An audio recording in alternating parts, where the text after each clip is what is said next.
1 जनवरी 2026 नया साल शुरू होने से पहले किसी भी दिन इस वृक्ष को छूकर चुपचाप चले आना, कंगाल भी बनेगा धनवान। इतना पैसा आएगा कि संभाल नहीं पाओगे। जन्मों जन्मांतर की गरीबी हो जाएगी दूर। जी हाँ भक्तों, अगर आप सही समय पर और सही मुहूर्त पर सही क्रिया के अनुसार 1 जनवरी 2026 शुरू होने से पहले किसी भी दिन इस वृक्ष को छूकर आ जाते हैं तो आपकी गरीबी, दुख, कष्ट सब समाप्त हो जाएंगे। जन्मों जन्मांतर की गरीबी दूर हो जाएगी। आपका भाग्य 7वें आसमान पर होगा। जहां भी जाओगे दौलत पीछे पीछे आएगी। लेकिन भक्तों, आपसे एक अनुरोध है कि वीडियो को पूरा ही देखें, क्योंकि पूरा देखने पर ही लाभ की प्राप्ति हो सकती है।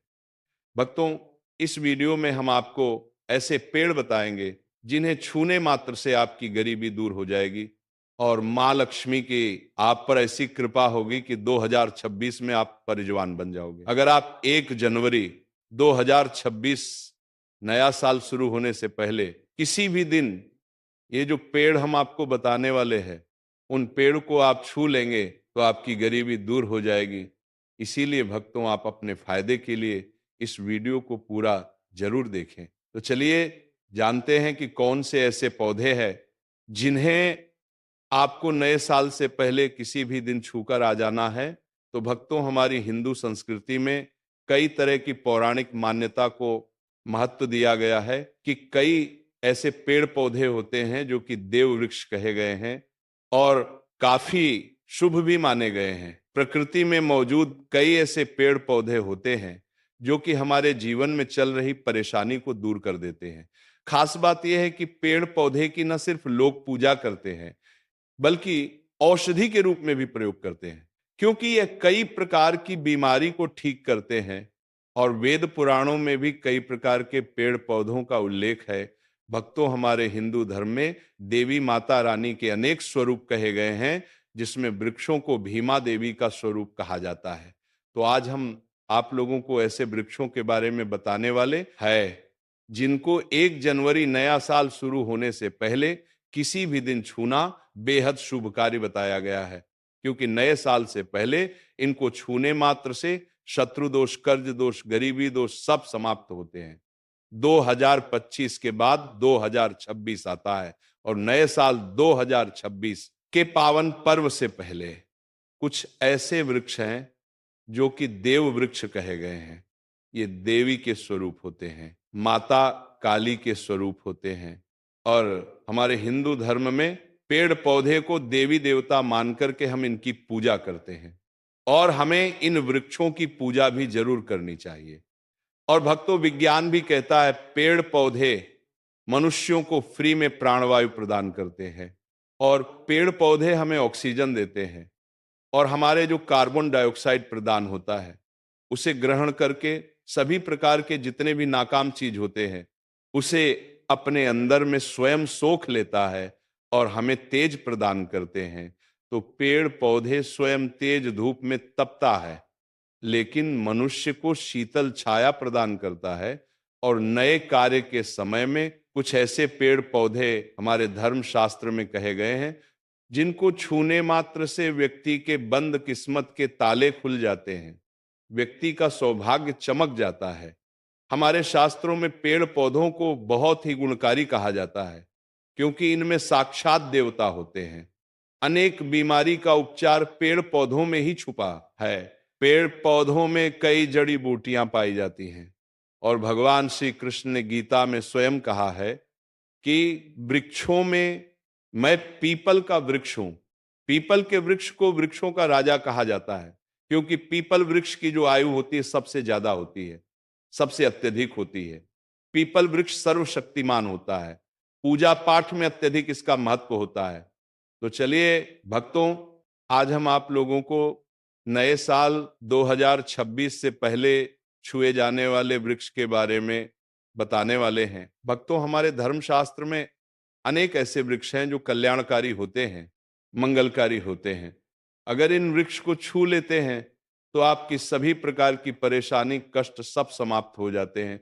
खास करके 1 जनवरी नया साल से पहले किसी भी दिन इसका असर कई लाख गुना होता है, क्योंकि इस समय जो वस्तु होती है वह भी चेतना युक्त हो जाती है, अर्थात इस समझ शक्ति हमारे धरती लोक में आ जाती है। तो जितने भी पेड़ पौधे जीव जंतु है, चल अचल सभी प्रकार के जो वस्तु हैं, इन सब में प्राण आ जाते हैं, सब में शक्ति निहित हो जाती है, जागृत हो जाती है। तो इस समय कोई भी व्यक्ति पेड़ पौधे को जाकर के छू दे, खास करके देवी स्वरूप कहे गए जो पेड़ पौधे होते हैं, जाकर के आप इसे छू के आते हैं तो आपके जीवन की परेशानी, दुख तकलीफ कष्ट रोग बीमारी, जीवन में चल रही बहुत बड़ी समस्या सब समाप्त हो जाएगा। काल सर्प दोष, मंगल दोष, शनि दोष, राहु दोष तत्काल अपना असर दिखाती है और सब दोष खत्म हो जाते हैं। भक्तों, आज हम आप लोगों को 3 पौधों के बारे में बताने वाले हैं। ये तीनों पौधे देव वृक्ष कहे जाते हैं।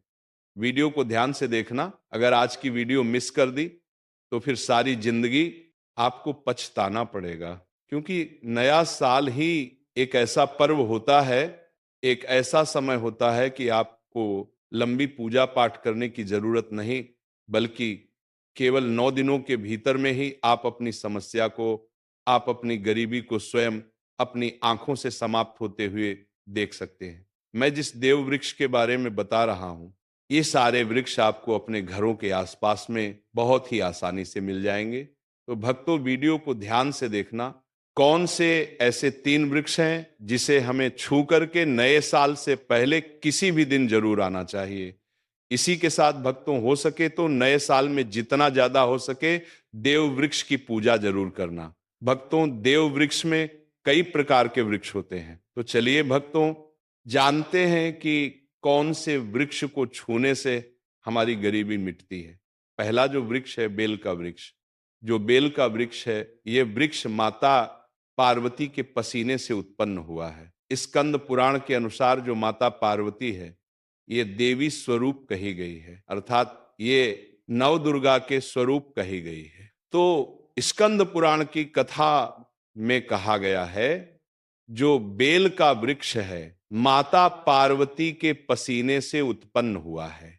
इसके तने में पार्वती, जड़ में ब्रह्म, तने में विष्णु एवं समस्त जो हिस्से हैं उसमें भगवान शंकर जी बसते हैं।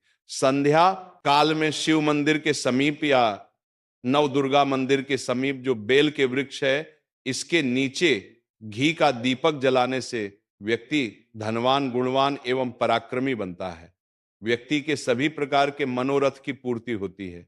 अब भक्तों, बात करते हैं दूसरे वृक्ष के बारे में। भक्तों, दूसरा जो वृक्ष है यह है शमी का वृक्ष।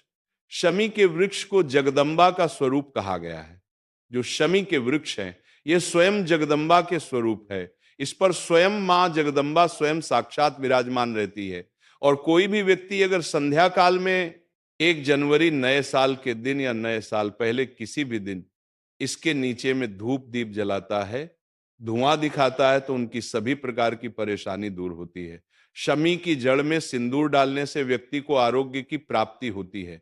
जो लोग लंबे समय से बीमार पड़े हैं, ऐसे व्यक्ति के जो घर में रहने वाले सदस्य हैं, तो वह लोग जो बीमार पड़े हैं, उनके शरीर से 7 बार सिंदूर को उतारा करके शमी की जड़ में डाल सकते हैं, तो उनके रोग जल्दी ठीक हो जाएंगे। जो लोग लंबे समय से बीमार पड़े हैं, या फिर आप बीमारी से बचना चाहते हैं, निरोग रहना चाहते हैं, तो इसकी जड़ में सिंदूर जरूर डाल देना। मनोकामना पूर्ति करने के लिए मैं एक मंत्र बता रहा हूं। इस मंत्र को बोलते हुए शमी के वृक्ष को छूना है। आप तत्काल नए साल के समय में इसका रिजल्ट देखना। जैसे आपकी जो मनोकामना है उसकी पूर्ति हो जाएगी, आपकी जो दरिद्रता है वह दरिद्रता समाप्त हो जाएगी। तो मंत्र कौन सा है? तो आपको बोलना है मम मन और पूरे मम दरिद्रनाश। ये मंत्र आपको बोलना है। ये मंत्र बोलते समय शमी के वृक्ष को छूना है। सभी प्रकार के आपके मनोरथ की पूर्ति होगी ना, आपकी जो दरिद्रता है दरिद्रता समाप्त हो जाएगी। आपको छूते हुए बोलना है। अब भक्तों, तीसरे नंबर में जिस वृक्ष के बारे में बता रहा हूं, तो इस वृक्ष को देव वृक्ष भी कहा जाता है। जो तीसरा वृक्ष है वो पारिजात का वृक्ष है। पारिजात का वृक्ष समुद्र मंथन से उत्पन्न हुआ था और यह देवराज इंद्र के नंदनवन में स्थापित किया गया था। पारिजात वृक्ष भगवान कृष्ण ने मानव जन कल्याण के लिए धरती लोक पर लाए थे। जो पारिजात का वृक्ष है, इसे भी मां लक्ष्मी का स्वरूप कहा गया है, क्योंकि माता लक्ष्मी भी समुद्र से उत्पन्न हुई है और परिजात के वृक्ष भी समुद्र से उत्पन्न हुआ। इस नाते ये माता लक्ष्मी की बहन कहीं जाती है तो ऐसा माना जाता है कि कोई भी मनुष्य उनके शरीर में कितनी भी ज्यादा थकान हो, कितनी भी पीड़ा व्रत के दौरान, अगर आपके शरीर में थकान है, पीड़ा है, तो पारिजात के वृक्ष को शाम के समय में छूकर के जरूर आ जाना। आप चाहे तो 1 जनवरी से पहले किसी भी दिन और किसी भी समय जब आपको समय मिले उस समय में जाकर के इस वृक्ष को छू सकते हैं। इस वृक्ष को छूते ही तत्काल शरीर से पीड़ा है, जो थकान है, सुस्ती है, कमजोरी है, वह समाप्त हो जाती है। इसी के साथ भक्तों, इस वृक्ष के नीचे में अगर नए साल से पहले में घी का दीपक जलाया जाए, चुटकी भर सिंदूर अगर इसकी जड़ में डाला जाए तो सभी प्रकार की मनोकामना की पूर्ति होती है। लेकिन आपको प्राप्त करनी है कि हे परिजात वृक्ष, आप देवी स्वरूप कहे जाती हैं, आप हमारी सभी प्रकार की परेशानी को दूर करें। गृह दोष है, पितृ दोष है, लक्ष्मी दोष है, इसे आप समाप्त करें। लक्ष्मी स्वयं आपकी बहन है। माता लक्ष्मी का हमारे जीवन में प्रवेश कर जाए, इस प्रकार का आप हमें आशीर्वाद प्रदान करें। इस प्रकार से आप इनसे जो है मनोकामना बोल सकते हैं। ये माँ लक्ष्मी की बहन कही गई है, क्योंकि समुद्र मंथन से ये उत्पन्न हुआ है। तो अगर आप भी जल्द धनवान बनना चाहते हैं, आपके जीवन में कोई कामना है, कोई कामना अधूरी रह गई है, तो हमने 3 वृक्ष के बारे में बताया। इन 3 वृक्ष को नए साल से पहले आप छू सकते हैं। और अगर कोई व्यक्ति ये तीनों वृक्ष को छू लेते हैं, ध्यान से सुनिए, अगर तीनों वृक्ष को छू लेते हैं तो ऐसे व्यक्ति के कार्य होने से, ऐसे व्यक्ति की मनोकामना पूर्ण होने से दुनिया की कोई भी शक्ति नहीं रोक पाएंगे। मनोकामना पूर्ति करने के लिए, कार्य में प्रगति प्राप्त करने के लिए, अपनी किस्मत को चमकाने के लिए, सोए हुए भाग्य को जागृत करने के लिए 1 जनवरी नए साल से पहले ये उपाय जरूर करिएगा। भक्त ये उपाय सोने पर सुहागा होगा, ये आपकी जिंदगी को संवार देंगे, आपकी जिंदगी में चल रही परेशानी को दूर कर देंगे। चलिए भक्तों, अब हम जान लेते हैं अगले पौधे के बारे में। आंवला, तुलसी और केले के पेड़ पर भगवान विष्णु और माता लक्ष्मी का वास माना जाता है। वैसे तो तुलसी के पौधे में दीपक रोजाना ही जलाना चाहिए, वहीं आंवले की पूजा एकादशी पर करने से भगवान विष्णु प्रसन्न होते हैं। वहीं केले के पेड़ की पूजा हर बृहस्पतिवार को की जाती है। प्रत्येक बृहस्पतिवार को केले के पेड़ पर हल्दी मिला जल चढ़ाने से आपको अपार सुखों की प्राप्ति होती है। अगला पौधा है बेल और बरगद का पेड़। बेल और बरगद के पेड़ पर भगवान शिव वास करते हैं। रोजाना भगवान शिव की पूजा में बेल पत्र अर्पित करने से आपकी सभी मनोकामनाएं पूर्ण होती हैं। वही ऐसी मान्यता है कि बरगद के पेड़ की पूजा हर त्रयोदशी को करना बेहद शुभ माना जाता है। कदम्ब का पेड़, कदम्ब के पेड़ पर मां लक्ष्मी का वास माना जाता है। ऐसी मान्यता है कि कदम्ब के पेड़ के नीचे बैठकर